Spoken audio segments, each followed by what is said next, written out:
Hi friends, ಎಲ್ಲರಿಗೂ ನಮಸ್ಕಾರ. ಇಂದು ಮುದ್ದು ಸೊಸೆ ಧಾರಾವಾಹಿ ಸಂಚಿಕೆಯಲ್ಲಿ ಏನಾಗ್ತಿದೆ ನೋಡೋಣ ಬನ್ನಿ. ಅದಕ್ಕೂ ಮುಂಚೆ ನೀವು ನಮ್ಮ ಚಾನಲ್ನ ಸಬ್ಸ್ಕ್ರೈಬ್ ಮಾಡಿಲ್ಲ ಅಂದರೆ ಸಬ್ಸ್ಕ್ರೈಬ್ ಮಾಡ್ಕೊಳ್ಳಿ, ಸಪೋರ್ಟ್ ಮಾಡಿ. ಭದ್ರೇಗೌಡ ಒಬ್ಬನೇ ಹಾಲಲ್ಲಿ ಚಿಂತೆ ಮಾಡ್ತಾ ಕೂತಿರ್ತಾನೆ. ಆಗ್ಲೇ ವಿನಂತಿ ಮತ್ತು ಸಾವಿತ್ರಿ ಸ್ಕೆಚ್ ಹಾಕೋ ಬಂದು ಇವನ್ ತಲೆಯಲ್ಲಿ ಹುಳ ಬಿಡಕ್ಕೆ ಕಾಯ್ತಾ ಇರ್ತಾರೆ. ಆಗ ಭದ್ರಾ ಅಂತ ಬಂದ್ಬಿಟ್ಟು ಮಾತಾಡ್ಸಿದಾಗ, ನನಗೆ ಯಾರ ಹತ್ರನೂ ಮಾತಾಡೋದಕ್ಕೆ ಇಷ್ಟ ಇಲ್ಲ, ನೀವೇನೋ ಹೇಳಬೇಕು ಅಂತ ಬಂದಿದ್ದೀರಿ, ಆದರೆ ನಾನು ಒಂಟಿಯಾಗಿರಬೇಕು, ಇಲ್ಲಿಂದ ಹೊರಟೋಗಿ ಅಂತ ಹೇಳ್ತಾರೆ. ಅದಕ್ಕೆ ಸಾವಿತ್ರಿ ಕೇಳಿದೆ, ಹಾಗಲ್ಲಪ್ಪ ಭದ್ರಾ, ಏನಾಯ್ತದೆ ಏನಿಲ್ಲ ಅಂತ ತಿಳ್ಕೊಬೇಕು ಅಂತ ಹೇಳ್ತಿರ್ತಾಳೆ. ಅದಕ್ಕೆ ಸರಿಯಾಗಿ ವಿನಂತಿ ಕೂಡ, ಅಲ್ಲ ಭದ್ರಮ್ಮ, ನೀನು ಬೇಡ ಅಂದರೂ ಕೂಡ ಅವಳು ನಿನ್ನ ಹೆಂಡ್ತಿನೇ ಅಲ್ವೇ, ಅವಳು ಮಂಡ್ಯ ಕಾಲೇಜ್ ಬಿಟ್ಬಿಟ್ಟು ಇವಾಗ ಮೈಸೂರು ಕಾಲೇಜ್ ಸೇರ್ಕೊಂಡಾಳೆ, ಏನಾಗಿದೆ ಅಂತ ತಿಳ್ಕೊಳ್ಳೋದು ಬೇಡವೇ ಅಂತ ಹೇಳ್ತಿರ್ತಾಳೆ. ಒಂದು ಕಿತ ಹೇಳಿದ್ರೆ ಅರ್ಥ ಆಗಕ್ಕಿಲ್ವೇ ನಿಮಗೆ, ಅವಳ ವಿಚಾರ ಮಾತಾಡಬೇಡಿ, ಹೊರಟೋಗಿ ಅಂತ ಹೇಳ್ತಿರ್ತಾನೆ. ಅದಕ್ಕೆ ಸಾವಿತ್ರಿ, ನೀನು ಬೇಡ ಅಂದರೂ ಕೂಡ ಅವಳು ಡಿವೋರ್ಸ್ ಆಗೋ ಗಂಟ ಈ ಅಟ್ಟಿ ಸೊಸೆನೇ ಅಲ್ವೇ, ಅಲ್ಲೇನಾದರೂ ಹೆಚ್ಚು ಕಡಿಮೆ ಆದರೆ ಕೆಟ್ಟ ಹೆಸರು ಬರೋದು ನಮ್ಮ ಅಟ್ಟಿಗೆ ಅಲ್ವೇ ಅಂತ ಹೇಳ್ತಿರ್ತಾರೆ. ನಂತರ ವಿನಂತಿ, ಅಲ್ಲ ಮಾಮ, ನೀನೇನೋ ಅವ್ರ ಫ್ರೆಂಡು ಏನೋ ಅಂತ ಹೇಳ್ಬೋದು, ಆದರೆ ನಾವು ಕೇಳಿರೋದನ್ನ ಕೇಳಿದರೆ ನಿನಗೂ ತುಂಬ ಬೇಜಾರಾಗುತ್ತೆ, ಕೋಪ ಬರುತ್ತೆ ಅಂತ ಹೇಳ್ತಿರ್ತಾಳೆ.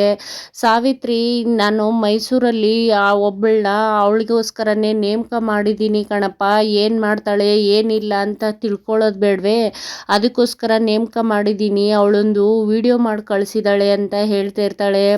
ಅವಳು ಮೊದಲೇ ಯಾರ ಜೊತೆನೋ ಚಕ್ಕಂದ ಆಡ್ತಾ ಇದ್ದಾಳೆ ಅಂತ ಅನ್ಸುತ್ತೆ, ಅವಳು ಹೊಟ್ಟೆನಲ್ಲಿರೋ ಮಗು ಕೂಡ ನಿಂದಲ್ಲ ಅನ್ಸುತ್ತೆ ಅಂತ ಹೇಳ್ತಿರ್ತಾಳೆ.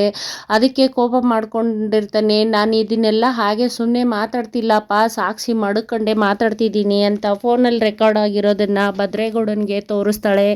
ಆಗ ಭದ್ರೇಗೌಡ ತುಂಬ ಕೋಪ ಮಾಡಿಕೊಂಡು, ಒಂದು ಕಿತ ಹೇಳಿದರೆ ನಿಮ್ಗೆ ಅರ್ಥ ಆಗಕ್ಕಿಲ್ವೇ, ಈ ವಿಚಾರ ಮಾತಾಡಬೇಡಿ, ಅವಳ ವಿಚಾರ ಹೇಳಬೇಡಿ ಅಂತ ಹೇಳ್ದೆ ತಾನೇ ನಾನು ಮೊದಲೇ, ಮತ್ತೆ ಅದನ್ನೇ ಮಾತಾಡ್ತಾ ಇದ್ದೀರಾ, ನಾನು ಕೋಪ ಮಾಡ್ಕೊಂಡು ಏನೋ ಮಾಡೋದಕ್ಕಿಂತ ಮೊದಲೇ ಹೊರಟೋಗ್ಬಿಡಿ ಇಲ್ಲಿಂದ ಅಂತ ಎಚ್ಚರಿಕೆ ಕೊಡ್ತಾನೆ. ಆಗ ಸಾವಿತ್ರಿ, ನಾವು ಅಂದ್ಕೊಂಡಿರೋ ಕೆಲಸ ಆಯಿತು ಅಂತ ಮತ್ತೆ ಖುಷಿ ಪಡ್ಕೊಂಡೇ ಹೋಗ್ತಾಳೆ.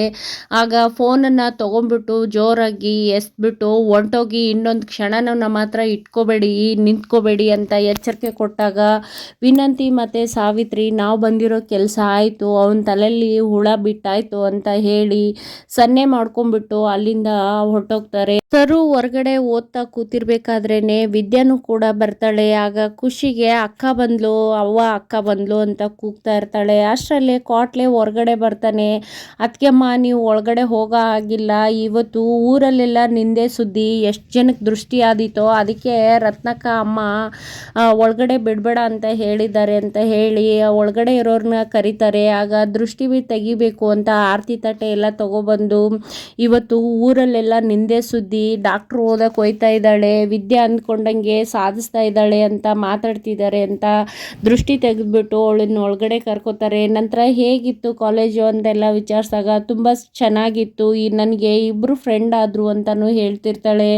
ಅಮ್ಮಮ್ಮ, ಇಷ್ಟು ದೂರದಿಂದ ಓಡಾಡ್ತಾ ಇದೆಯಾ, ನಿನ್ಗೆ ಈ ಪರಿಸ್ಥಿತಿಲಿ ಕಷ್ಟ ಆಗಕ್ಕಿಲ್ವೇ ಅಂತ ಕೇಳಿದಾಗ, ಇಲ್ಲ ಅಮ್ಮಮ್ಮ, ನನಗಿಂತ ದೂರದಿಂದ ಓಡಾಡ್ತಾ ಇದ್ದಾರೆ, ಅದು ಅಲ್ಲದೆ ಹೊಟ್ಟೆನಲ್ಲಿ ಮಗು ಇಟ್ಕೊಂಡು ಕೆಲಸ ಮಾಡ್ತಾ ಇರ್ತಾರೆ, ಅವ್ರ ಮುಂದೆ ನಂದು ಯಾವ ಲೆಕ್ಕ ಹೇಳು ಅಂತ ಹೇಳ್ತಿರ್ತಾಳೆ. ಅಷ್ಟರಲ್ಲೇ ಕೈಕಾಲು ಮುಖ ತೊಳ್ಕೊಂಬ, ನಿನಗೆ ಊಟಕ್ಕೆ ಹಾಕ್ತೀನಿ ಅಂತ ಹೇಳ್ತಿರ್ಬೇಕಾದ್ರೆ ವಿದ್ಯಾಗೆ ವಾಮಿಟ್ ಬಂದಂಗೆ ಆಗುತ್ತೆ. ಹಾಗೆ ಹೊರಗಡೆ ಓಡಿ ಬರ್ತಾಳೆ. ನಂತರ ಎಲ್ಲೋ ಸುಧಾರಿಸ್ಕೋಕಣೆ, ಈ ಥರ ಆದರೆ ನಿನ್ಗೆ ಹೆಂಗೆ ಅಂತ ಕೇಳ್ತಿದ್ದಾಗ, ಯಾರು ಏನೇ ಹೇಳಿ ನನ್ನ ನಿರ್ಧಾರ ಬದಲಾವಣೆ ಆಗೋದಿಲ್ಲ, ನಾನು ಡಾಕ್ಟ್ರ್ ಆಗೇ ಆಯ್ತೀನಿ, ನೀನೇನು ಚಿಂತೆ ಮಾಡಬೇಡ ಕಣವ, ನನ್ನ ಹೊಟ್ಟೆನಲ್ಲಿರೋ ಮಗುನ ಸಿಂಹದ ಮರಿ ಥರ ಬೆಳೆಸ್ತಾ ಇದ್ದೀನಿ, ನೋಡ್ತಾ ಇರು, ಚಿಂತೆ ಮಾಡಬೇಡ ಅಂತ ಹೇಳಿ ಒಳಗಡೆ ಹೋಗ್ತಾಳೆ. ಸುಭಾಸ ಈಶ್ವರಿಗೆ ಫೋನ್ ಮಾಡಿಬಿಟ್ಟು ಮಾತಾಡ್ತಿರ್ತಾನೆ. ಆಗ ಏನ್ಲ, ಯಾವಾಗ ನೋಡಿದ್ರು ದುಡ್ಡು ದುಡ್ಡು ಅಂತ ಇರ್ತಿದ್ಯಾ, ಇವಾಗ ಲಾಕರ್ ಕೀ ನಿಮ್ಮ ಅಪ್ಪಯ್ಯನ ಹತ್ರ ಇರುತ್ತೆ, ಹಾಗೆ ಏನು ದುಡ್ಡು ತೊಗೊಳಕ್ಕಾಗಕ್ಕಿಲ್ಲ, ವಸಿ ಸಮಾಧಾನವಾಗಿರು ಅಂತ ಬೈತಿರ್ತಾರೆ. ಏನವ, ನಾನು ಏನಕ್ಕೆ ಕಾಲ್ ಮಾಡಿದ್ದೀನಿ ಅಂತಲೂ ಕೇಳಿದೆ, ಬೈತಾನೆ ಇದೆಯಲ್ಲ ಅಂತ ಹೇಳಿದಾಗ, ನಾನು ದುಡ್ಡಿಗೋಸ್ಕರ ಕಾಲ್ ಮಾಡಿಲ್ಲ, ಬೇರೆ ವಿಷಯ ಇದೆ, ನಾನು ಊರಿಗೆ ಬರ್ತಾ ಇದ್ದೀನಿ ಅಂತ ಹೇಳ್ತಾನೆ. ಅದಕ್ಕೆ ನೀನು ಇನ್ನೂ ವನವಾಸ ಮುಗ್ದಿಲ್ಲ ಕಣಪ್ಪ, ನೀ ಮಾಡಿರೋ ಅವಾಂತರಕ್ಕೆ ಇಲ್ಲಿ ಇನ್ನೂ ವಾತಾವರಣ ಸರಿ ಹೋಗಿಲ್ಲ, ಇಲ್ಲೆಲ್ಲ ಸರಿ ಹೋದ್ಮೇಲೆ ನಾನೇ ನಿನ್ನನ್ನು ಕರೆಸ್ಕೋತೀನಿ, ನಾನು ಹೇಳೋ ಗಂಟ ನೀನು ಅಲ್ಲೇ ಇರಬೇಕು ಅಂತ ಈಶ್ವರಿ ಹೇಳ್ತಿರ್ತಾಳೆ. ಅದಕ್ಕೆ ಸುಭಾಸ, ಇದೆಲ್ಲ ಆಗೋಕ್ಕಿಲ್ಲ ಕಣವ, ನಾನು ಇವಾಗ ಊರಿಗೆ ಬರ್ತಾ ಇದ್ದೀನಿ, ಆ 3 ಅಡಿ ಮತ್ತು ಶಿವರಾಮೇಗೌಡನ ಮೇಲೆ ಸೇಡ್ ತೀರಿಸ್ಕೋತೀನಿ, ಅದಕ್ಕೆ ಒಳ್ಳೆ ಕಾಲ ಬಂದಿದೆ ಅಂತ ಹೇಳ್ತಿರ್ತಾನೆ. ಮತ್ತೇನಿಲ್ಲ ಅವಾಂತರ ಮಾಡೋಕ್ಕೆ ಹೋಗ್ತಾ ಇದೆಯಾ, ನಿನ್ನ ಕಾಲ ಮೇಲೆ ನೀನೇ ಕಲ್ ಚಪ್ಪಟಿ ಎಳ್ಕೊಬೇಡ, ಇಲ್ಲಿ ಗಂಟ ಮಾಡಿರೋದೇ ಸಾಕು, ಮತ್ತೆ ಇನ್ನೇನು ಮಾಡೋಕ್ಕೆ ಹೊಟ್ಟಿದ್ಯಾ ಅಂತ ಹೇಳ್ತಾ ಇರ್ತಾಳೆ. ಅದಕ್ಕೆ ಇಲ್ಲ ಕಣವ, ಈ ಚಲುರಾಜೆ ಏನು ಮಾಡಿದ್ದಾನೆ ಅಂತ ಗೊತ್ತೇ ನಿನಗೆ, ಎಲ್ಲ ಸಾಕ್ಷಿ ಸಮೇತ ತಗೊಬಂದು ಈಗ 3 ಅಡಿ ನನ್ನನ್ನು ಊರಲ್ಲಿರದೆ ಗಡಿ ಪಾರು ಮಾಡಿದ್ಲಲ್ವೇ, ಅವಳಿಗೆ ಪಾಠ ಕಲಿಸೋ ಸಮಯ ಬಂದಾಯಿತು ಕಣವ, ಇವಾಗ ನನ್ನ ಆಟ ಶುರು ಮಾಡ್ತೀನಿ, ನಾನು ಬರ್ತೀನಿ ಅಂತ ಹೇಳಿ ಫೋನ್ ಮಾಡುತ್ತಾನೆ. ಆಗ ಶಿವರಾಮೇಗೌಡರು ಗೋವಿಂದ ಎಲ್ಲ ಕಾಫಿ ಕುಡ್ಕೊಂಡು ಕೂತಿರ್ತಾರೆ. ಆಗಲೇ ಭದ್ರೇಗೌಡ ಅಪ್ಪಯ್ಯ ಅಂತ ಬರ್ತಾನೆ. ಏನು ಕಣ್ಮಗ ಅಂದ ತಕ್ಷಣ, ಬಾರ್ಲ ಒಳಗಡೆ ಅಂತ ಅವ್ರ ಫ್ರೆಂಡ್ನ ಕರೀತಾರೆ. ಯಾರಿದು ಅಂತ ಎಲ್ಲರೂ ನೋಡ್ತಾರೆ, ಗುರ್ತೇ ಸಿಗೋದಿಲ್ಲ. ನಂತರ ಯಾರು ಅಂತ ಗೊತ್ತಾಗಲಿಲ್ಲ ಅಂತ ಶಿವರಾಮೇಗೌಡರು ಹೇಳಿದಾಗ, ಅದೇ ಕಣಪ್ಪ ನನ್ನ ಚಿಕ್ಕ ವಯಸ್ಸಿನ ಒಂದು ಗೆಳೆಯ ಅಂತ ಹೇಳಿದಾಗ, ಆಗ ಎಲ್ರಿಗೂ ಗುರ್ತು ಸಿಗುತ್ತೆ.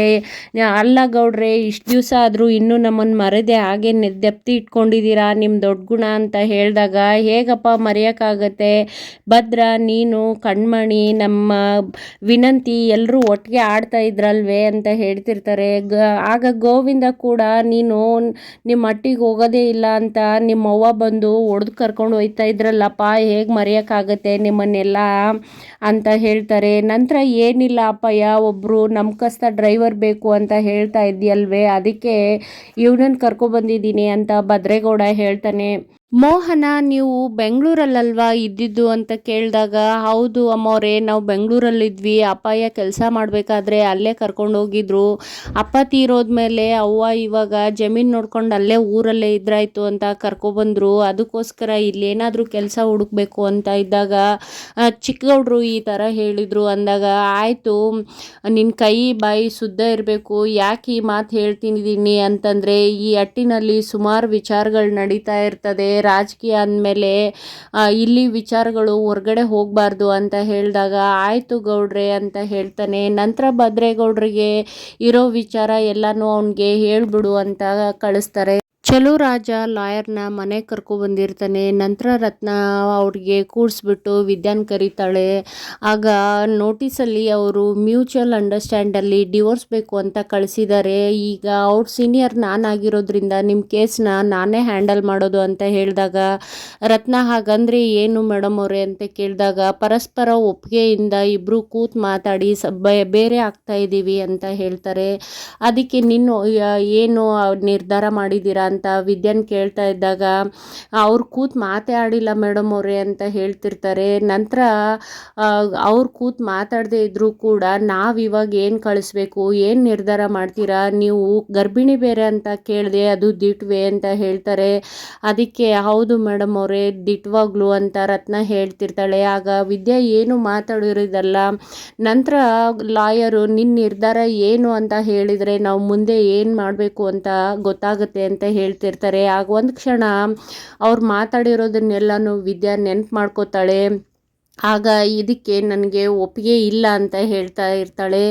ಕಾಟ್ಲೆ, ಹಾಗಾದರೆ ಅಣ್ತಮ್ಮ ಜೊತೆ ಮತ್ತೆ ತಿರ್ಗಾ ಒಟ್ಟಿಗೆ ಬಾಳ್ಬೋದಲ್ವಾ ಅದಕ್ಕೆಮ್ಮ ಅಂತ ಕೇಳ್ತಿದ್ದಾಗ, ನಾನು ಒಪ್ಪಿಗೆ ಇಲ್ಲ ಅಂತ ಹೇಳಿದೆ, ಒಟ್ಟಿಗೆ ಬಾಳ್ತೀನಿ ಅಂತ ಹೇಳಲಿಲ್ಲ ಅಣ್ಣಯ್ಯ ಅಂತ ಹೇಳಿದ ತಕ್ಷಣ ಲಾಯರು, ಹಾಗಾದರೆ ನಿನ್ನ ಮಾತಿನ ಅರ್ಥ ಏನು, ಏನಾದರೂ ಅವ್ರ ಕಡೆಯಿಂದ ಎಕ್ಸ್ಪೆಕ್ಟ್ ಮಾಡ್ತಿದ್ದೀರಾ ದುಡ್ಡು ಕಾಸು ಅಂತ ಕೇಳ್ತಿದ್ದಾಗ, ಅವ್ರ ಕಡೆಯಿಂದ ನನಗೆ 1 ನಯ ಪೈಸನೂ ಕೂಡ ಬೇಡ, ಆದರೆ ನನ್ನ ಹೊಟ್ಟೆನಲ್ಲಿ ಮಗು ಇದೆ ಅಲ್ವೇ, ನಾಳೆ ಇದ್ರ ಅಪ್ಪ ಯಾರು ಅಂತ ಕೇಳಿದಾಗ ನಾನು ತಾನೇ ಉತ್ತರ ಕೊಡಬೇಕು, ಇಷ್ಟು ಜನಗಳ ಮಧ್ಯೆ ನನ್ನ ಮಾನಕ್ಕೆ ಮಸಿ ಬಳಿದ್ಬಿಟ್ಟು ಹೋಗಿದ್ದಾರಲ್ವ, ಅದಕ್ಕೋಸ್ಕರ ಅದನ್ನೇ ಹೈಲೈಟ್ ಮಾಡಿ ಕಳಿಸಿ ಮೇಡಮ್ ಅವರೇ, ಅವ್ರ ಕಡೆಯಿಂದ ನನಗೆ ನಯ ಪೈಸೆ ದುಡ್ಡು ಕೂಡ ಬೇಕಾಗಿಲ್ಲ ಅಂತ ಹೇಳ್ತಾಳೆ ವಿದ್ಯಾ.